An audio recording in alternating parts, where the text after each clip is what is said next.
Welcome to the Hole in the Wall Business Podcast with Bill and James. I'm James Groves, and along with my business partner, Bill Dement, we want to share our journey as small business owners with you.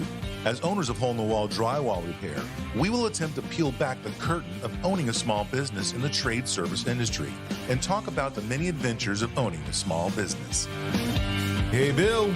James, good morning to you. Good morning. I want to tell you, we talk a lot around here about the ability to find new employees to bring in and how challenging it is. And we, of course, we're in the trades, so we're very passionate about that. And we see what can be for a young person, that doesn't necessarily want to go to college or, whatever. So we constantly talk about that. So I was excited when I ran into Chris Canone, whom I've known for 25 years now. And he is in Career and Tech Education. So let me bring him in real quick. This is Chris Canone, and we're just excited to have you here, Chris. Welcome. Welcome, Chris. Thank you. Excited to be here. We already love you. We already love you, right? So you know what? Introduce yourself and tell us a little bit about you. Wow, this is very interesting environment. Not used to talking about myself. But anyway, so my name is Chris Canone. I've been in Career and Tech Education for 12 years. Started out, I was a business major at UCF, graduated with bachelor's in business administration management, moved on to University of Phoenix and got my master's in business administration. Was always told by my parents on what I was going to be doing. So you're going to be the executive, you're going to be my business owner, you're going to be the business guy. I was one of 4 kids. I was the only one to go to college. But I was always told what I was going to go do. Yeah. Which is why I went into the business program, right? Because my dad was in the trade. He was an electrician. My dad was in the trade. So he moved us around. We lived from Long Island, New York, moved down here about, now it's more than half my life. My mother's a hairstylist. So I was the only one to go to college to kind of further that. And my dad always only knew about owning a business and wanted to be a business owner. So I'll bet your parents were really proud of you, right? When you were going to college and getting an MBA. I don't think they really understood because that's not where they came from.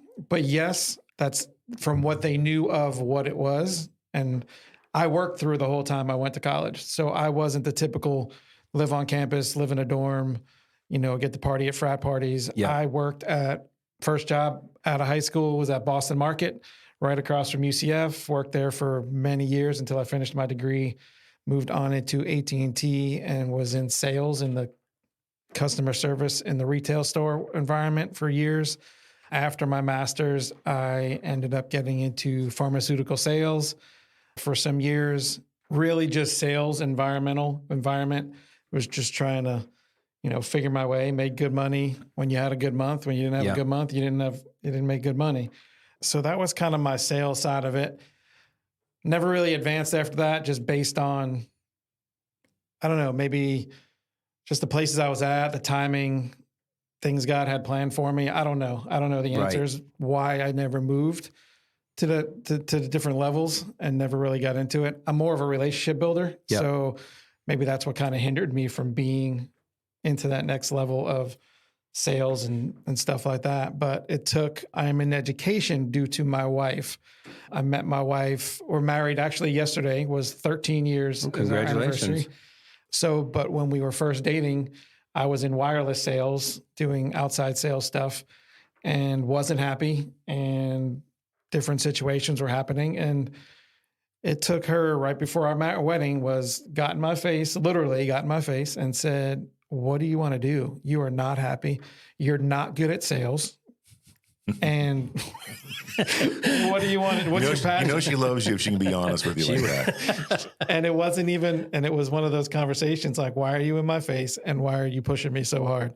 But at the end of the day, that was the real questions that had to be asked. Right. Mm-hmm. So that was her. And I just thought about it and prayed about it. And I was like, maybe I want to be in education. There's things out here these kids don't know that I didn't know that I think I would be good at and talking to them.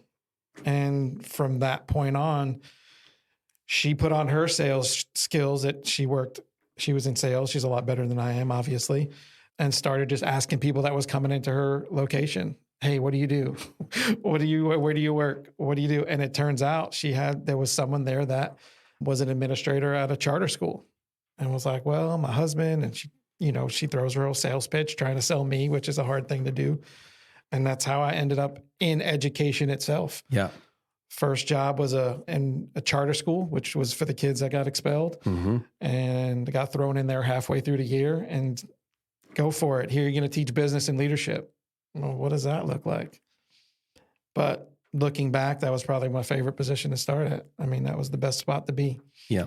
And as I went through charter school, leadership and business, moved to another charter school, leadership and business, moved into a position now that I'm within a larger district that is now I fell into teaching all these IT jobs or IT classes, which I didn't know anything about IT. I was a business guy. Yeah.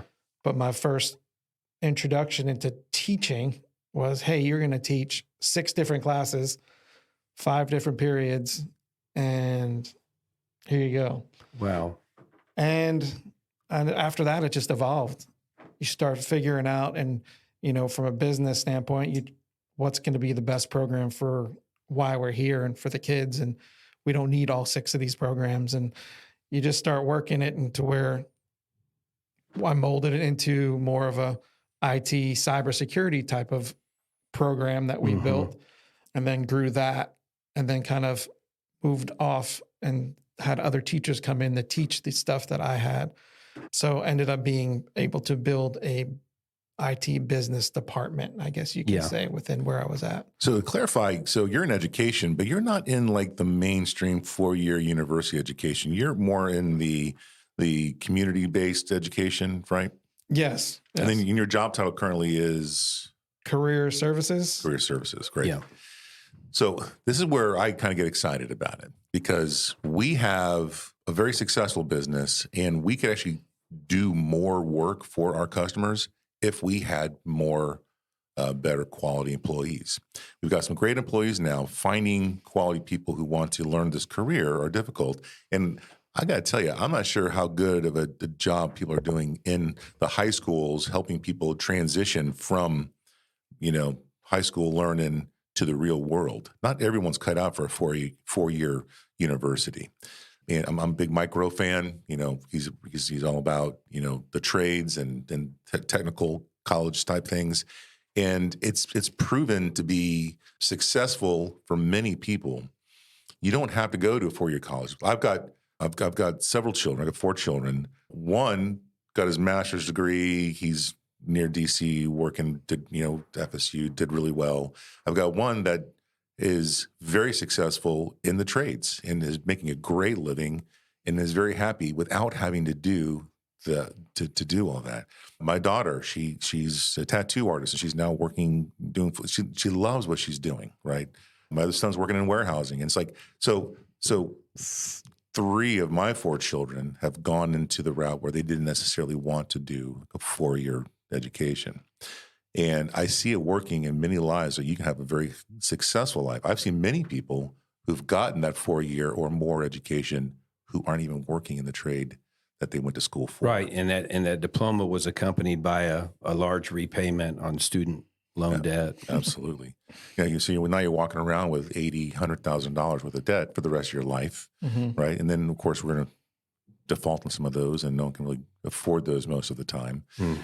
So I'm really passionate about the type of education you're pointing at. Obviously, right. I would like your education geared towards drywall, but knowing that there's a lack of that, we just gave you a tour of our facility, so we're actually creating our own little education for drywall here. But it's so needed for the trades, and then you guys are teaching other things that are adjacent to us, anyways. So tell us about some of the programs that the school you work for kind of offers. Just a quick synopsis. So the funny thing, to go back to what you said about the message that's being put out there, that it's the old school message when I was pushed into a 4-year college because that's what I was told I had to do. I kind of butt heads with a lot of, or the few people, or the people involved in the recruiting side and the people that bring the colleges in and stuff like that. Because I come in and I'm a big believer, just like yourself. Like, I not a fan. You don't need to go to a 4-year college. And when I come in and say that to these same students that just got told you need to go, it's the only way to go. It's the only way to go. And and I come in and tell you, you don't need one, and don't listen to your parents per se telling you this is a route you have to take, because you don't. And, you know, I'll get pushback. I've gotten pushback by parents. I'll get pushback by some teachers that believe a different way. But from what I've seen on that technical side of things now, because I'm a product of a 4-year, 6-year college degree, right? Mm-hmm. But every time I take students to go visit these campuses, I call my wife and I go, look, I just changed my career today. I'm going to become a welder. Like, I'm going to do this. And people laugh, but it's so true that 4-year college is kind of gone away, especially in, you know, the place I'm at now in the IT world.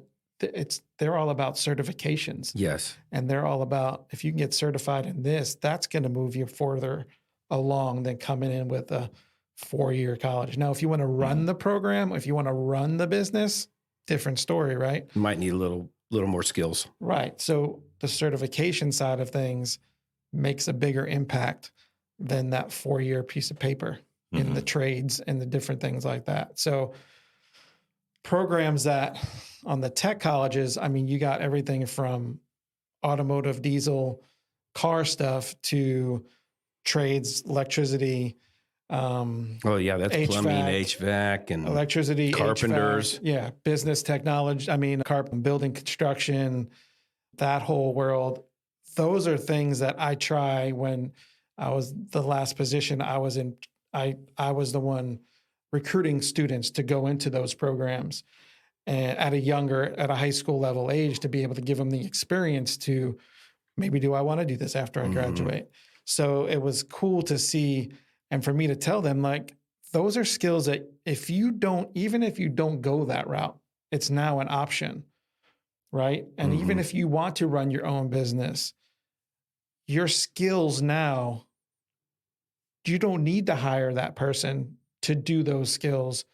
You're going to need someone to hook up your IT stuff. But if you're doing it now at high school dual enrollment, you don't need that. Yeah. If you do building construction, and maybe that's not the role you go into later on, but you're going to know how to oversee the people doing that. You know what I'm saying? So there's more to it than you're looking for the guy that's going to be hands-on. But also the side that people miss is that those skills are valuable whether you do it or not. At some point, we talked about it before about like what you do eventually.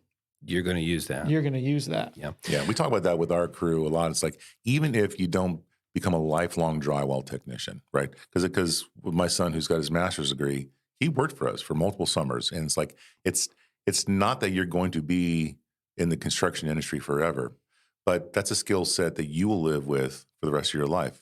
You're going to have your house someday, and you're going to want to do your own repairs. You're going to want to learn to maybe put base trim or hang a door or do a small drywall patch for your house.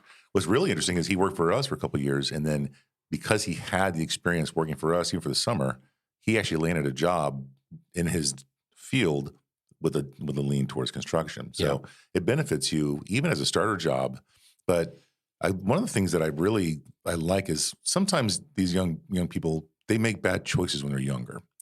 They maybe don't do very good in school, or they get involved in situations where they may get in trouble, and maybe they've been arrested, or maybe they have just had a rough family life.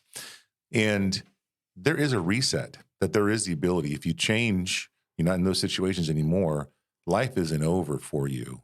And I think that's a message that young men and women need to hear, that absolutely it's not about chance. One bad mark on you doesn't mean you're a bad person, right? You made a bad choice in that one instance. Now, obviously, you have to be careful not to go crazy, because we can't hire certain people. Like, you've got sexual assault, you've got theft, I can't hire you. But if you made a bad choice, you've gotten in an accident, maybe you had a minor drug problem, the end of the world's not there. I mean, you can work on all kinds of trades crews with a background, but you have to kind of relaunch your life a little bit, right? I'm curious about the kind of students that are coming through. Are they fresh out of high school? Are they all clean cut? Or do you have some of the troubled kids? See, my big thing was I looked for, so there was requirements. If you wanted to do this dual enrollment stuff within the high school environment, there were requirements for you to get into those programs, right? Certain GPA, certain, graduation that you're on track. Yep. So there were those requirements. My thing was I searched for those people where they were lower. They had the lower end of that GPA. Yeah, maybe at risk of falling through the cracks. And those are the kids I poured more of my stuff to, because I knew the kids coming in with 3.8 and 3.9 GPAs are doing this for, maybe that's the programs they really do want to do, but I know they'll be okay. Mm-hmm. It's the ones that were borderline that I'm like, well, they just went through some stuff and they may not like a 4-year, they may not survive a 4-year college. And that would completely even bury them even more just emotionally, and your confidence level is different. So I searched those people out, and I worked with teachers and counselors and just administration to find those students, to go grab them and go, dude, you need to come look at this, or sweetheart, you need to come look at this. Like, this is stuff that you can do that you don't have to go off to a 4-year college. Because and an underlying issue is a lot of those kids coming out of high school aren't mature enough, really to go succeed at college. We had a friend that went away from home to college. He didn't really want to go, but his parents forced him to go. Man, it was a complete disaster. And he was in debt because he'd borrowed money for the privilege of going to have this disaster. And later on, he actually is an IT guy. He works for a local school system here in Central Florida. And he found success a little bit later on because he was just mature enough to be ready for it.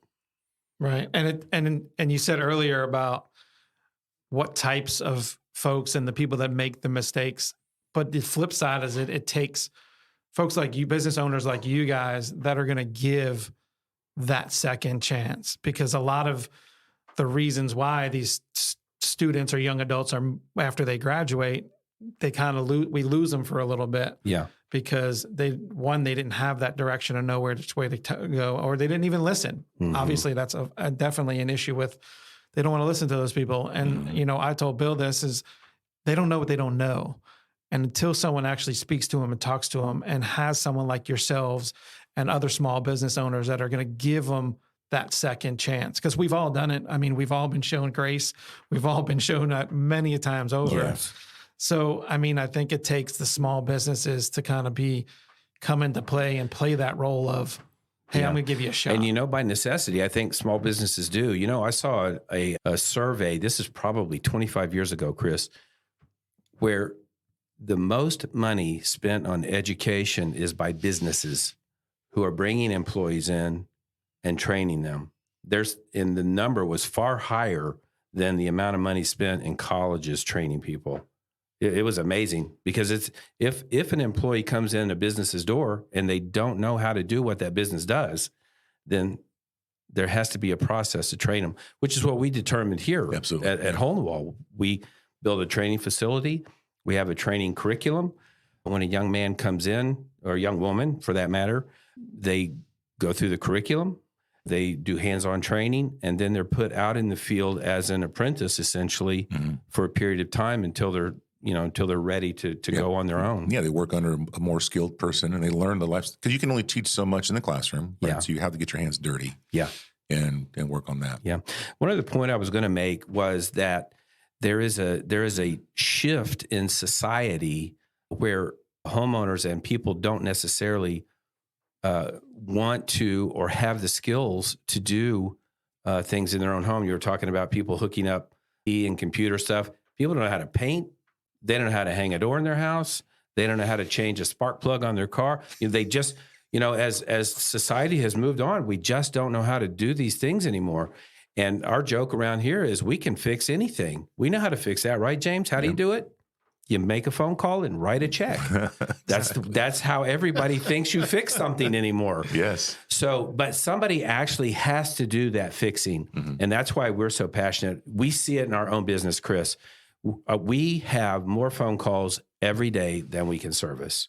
The only reason we don't do 25 to 50% more work every year is because we just can't find the young people to train to go into this. Ready to start your own business? How would you like a jumpstart? Hole-in-the-Wall Drywall Repair is now offering franchise opportunities for strong entrepreneurs. When you franchise with Hole-in-the-Wall, we help you get up, running, and ready to start generating revenue fast. You get access to our comprehensive training program, continued support, and our proven business model that has allowed us to experience explosive growth. Achieve financial success while providing a valuable service to your community. Take the first steps towards achieving your entrepreneurial dreams. Go to holeinthewallfranchising.com.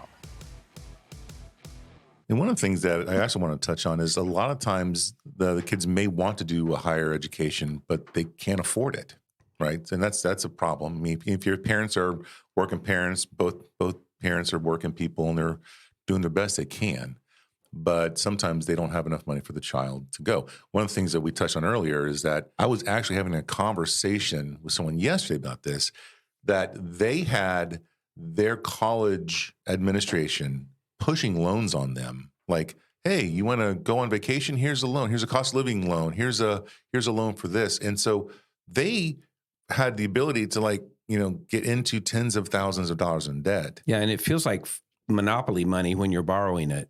They're 18 years old. Mm-hmm. They're now a legal adult. They're signing a contract with their name. They are now liable for this debt. They don't know what they're doing. And they're just pushing this money on these people to get them in debt.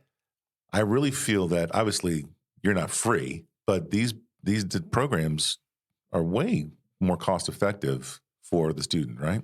Yes. So based on, it's free for, like, if a student within the district wants to do it through high school as a dual enrollment program, it is free to them. Wow. So as a junior and a senior. Oh, that's really good information. Like if you're a junior or a senior in high school in the county I work at, it's free to them to go to dual enrollment at the tech colleges. Mm.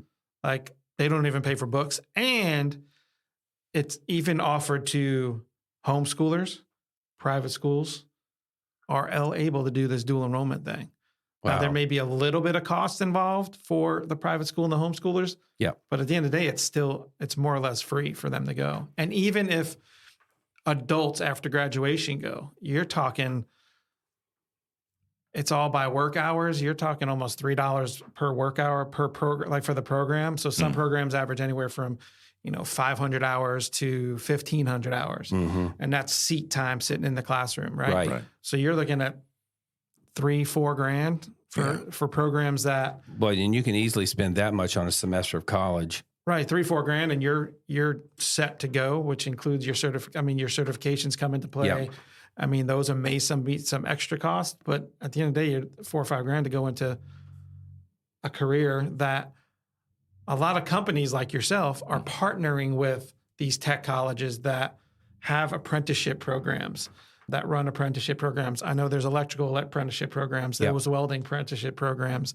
There's where they're starting IT apprenticeship programs. So there's companies that are coming in and partnering with these tech colleges that need those people, like you say, you can't find, and they're helping them send through the tech programs to be able to come out. So are they subsidizing the cost then for the student? Is that something a company might do? Yes, I try not to be on that side of things. Okay. But there is. Okay. I mean, there's also internships that we offer that, there's students that'll finish programs a lot faster than others, but for seat time purposes, for accreditation purposes, they still have to put in those hours of seat time. So then we look for externships and internships to put folks in to be able to make up those hours of seat time that we can consider they're still working towards what they're doing. Mm-hmm. So there's internships and externships that companies can be involved in to continue and let them finish their education. And yes, the subsidization, there's ways within the system that it usually doesn't cost. Sometimes it costs the business some money, sometimes it doesn't. But you're talking minimal if you wanted to, send somebody to an apprenticeship or be part of that apprenticeship. But you're still, at the end of the day, it's an investment in yourself. It's part of your marketing. It's part of your training. I mean, you guys training, like we talked about degrees, back in the day, I was told, I mean, I wish I would have known earlier, but a degree is really just telling the person that you can be taught, right? Yes. My master's degree and business degree, your ability is to learn and you can be taught. Because at the end of the day, I'm going to come into the company and they're going to teach me what they want me to know. Yeah. And all that other stuff. There's actually a well-known Fortune 500 company executive who says, I can't tell you what anybody around here studied in college. Now, we asked him when we hired him, but he said, I can't tell you I want to know, what have you done for us lately around here? Mm-hmm. And what have we been able to teach you? And what have you taught us? I want to kind of clarify. I mean, you're saying that if you are a junior or senior in high school and you see the college, a 4-year degree may not be your path, and you're not quite sure what you want to do for your future, you have the ability to do dual enrollment. So while you're finishing your high school diploma, you're actually going to a technical style college where you're learning a skill, a trade of some sort. And then when you're done, you walk out with some sort of certification and education in that trade. So you graduate high school, but then on top of that, there are internship programs and placement programs that would then help you find a job. So if you don't have a clear path for your future, there are options for you that you can, for little to no money, walk out. And we're talking, these aren't like minimum wage jobs that people are getting, right? Right. So like you said, obviously you got to start in most trades. My dad was an electrician. So when I went to work with him, I was cleaning stuff up. Yeah. I knew from that point on, I was not going to become an electrician. That wasn't your thing. No, my brother did. He was older than I was. He ended up in that same trade. But yeah, I mean, at the end of the day, I'm only speaking to the area where I'm at. Mm-hmm. Juniors and seniors go through a dual enrollment. There's dual enrollment programs for them that they can go into. That if they're in automotive, they're going through the ASE certifications and going through that. Which after they graduate, you see a lot of them when you do the dual enrollment track. A lot of them won't. You can continue. You won't finish it within those 2 years. Some you might. There's some programs that are maybe a year that it'll take because you're not going as much as you would as an adult, right? So there's ways that you can continue that as an adult for maybe one more summer, and then you're done with the program, and now you're finished there, and then you go on. So yeah, there's definitely ways. I mean, there's definitely apprenticeships. There's local unions that have partnered with the tech colleges that subsidize or get them out there and help them get the positions they're in. And some of them do the apprenticeship to where they're in school and then they go to work, and then they're in school and then they go back to work. So there's so many different ways now that it's, we talked about a person you met from the Chamber of Commerce. We talked earlier. He was the one that he called it the hidden gem. Like a lot of tech colleges and tech schools are called the hidden gem because not many people even realize it. And they don't know what they don't know. Even we don't know what we don't know. It's true. And I'm glad why we're having this conversation, because it's such, like, I was pushed so hard that I was going to go to 4-year college. Now, did it benefit me now? Yeah, by the grace of God that I was called to do this. Right. Like I said, I try to change careers every day when I go see these programs and tell my wife, and she's like, you're crazy. You can't do that. But it's a missing and hidden gem of skills that are being taught that kids don't know, that they don't need to do that. And 4-year colleges, we need doctors, we need lawyers, we need all that stuff. But I'm in the middle of a house repair stuff, and I have doors that I hung that I don't know how to do that don't close. And if you ask my wife, she's probably not happy about that. But I was like, yeah, I can do it. Nope. Turns out not so much. Not so much. I thought it was it's a rectangle square. I mean, a rectangle into a rectangle. It makes sense. Well, I got to think your business must be booming. I'm looking at a Fox News business survey that was done for businesses.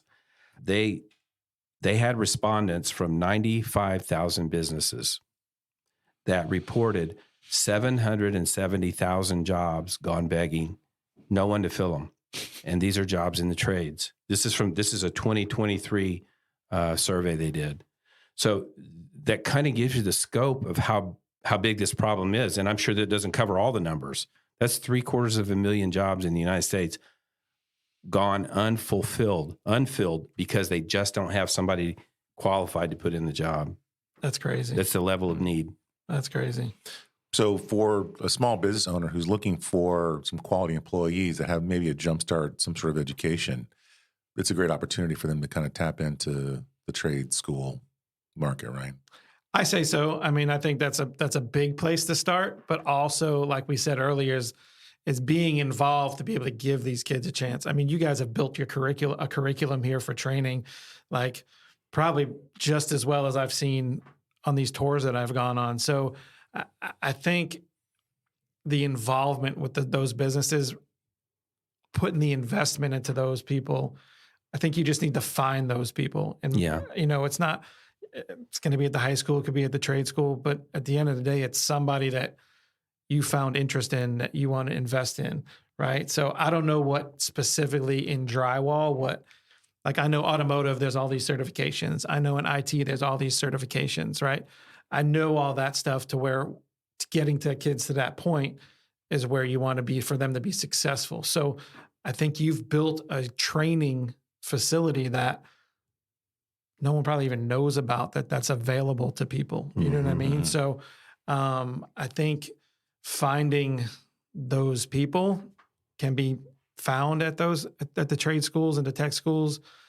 And I think at the end of the day, it's all about networking. I guess that's kind of why I'm here, right? Right. Is the networking side of things. And that's kind of part of my gig now is, I'm trying to understand and get these kids to know, like, you need to create your personal brand and you need to go out and meet people.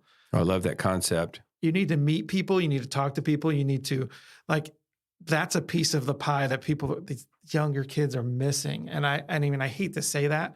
I love my students. And I think the piece of, when a kid's got it, right? Yeah. They can communicate, they can talk, and they have a conversation with you. But there's a lot of that's missing. And I think it has to do, I don't want to go a whole nother tangent, but there's mentorship issues and there's those kind of things that they just need some help in building the confidence. And they can only hear it so much from me. Or from a parent for that matter. Right. I mean, they needed to hear it from somebody else. I mean, I had that person on the outside of my family telling me, hey, what are you doing? I was tired of listening to my parents. It was an uncle or whoever. But I think you as small business owners, I think figuring your way in to create that mentorship type of environment is big for a small business to find those kids. Now, it won't happen overnight, but it's going to take, but it's like you just said, your kids have done their thing because they've been mentored by somebody. It may not have been you, but it may have been somebody that now, listen, I tell every student I meet, if you don't love what you're doing, you're going to be miserable for the rest of your life. Yeah. If you're not passionate, I tell them, find a hobby. What hobbies do you like? And you can go create a career about it. Let's figure it out. Let's learn. Like, if you're not happy with what you're doing, you're going to be miserable. I mean, for a long period of time. I was miserable for a long time being in sales, realizing I made good money, but I wasn't happy. I wasn't good. I was decent at it. I wasn't great.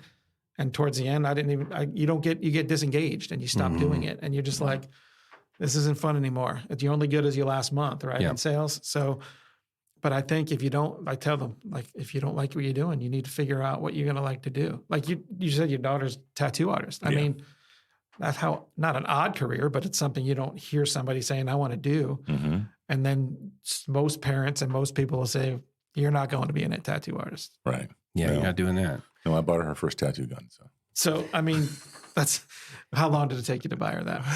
To convince you to say? Once she realized that she wanted to do it, I was all in. Because she's done a few things before that. Right. Great artist, great musician. And she just found the path she liked. And I just put my hand on her back gently and gave her the love she needed to move forward. Yeah. One of the things that I really think is important, just to communicate to the small business owner, real quick, just my little soapbox. Let me pretend I'm standing on a soapbox. I believe it's important that we take care of and we put an investment in the employees. I came from a company where there was a time when we had so many applicants that if you weren't amazing, we'd throw you away and hire the next person in line. Yep. And then we had a recession. And then we had 2009 pop up and the housing crisis. And then things slowed down a little bit. And there's a mindset, some of the old guard is that, well, I'll just find somebody else if you don't like it. In the food service industry, our general manager talked about it. If you did not do a good job, they would let you go and bring somebody else in because that door was always revolving. It's a little different now.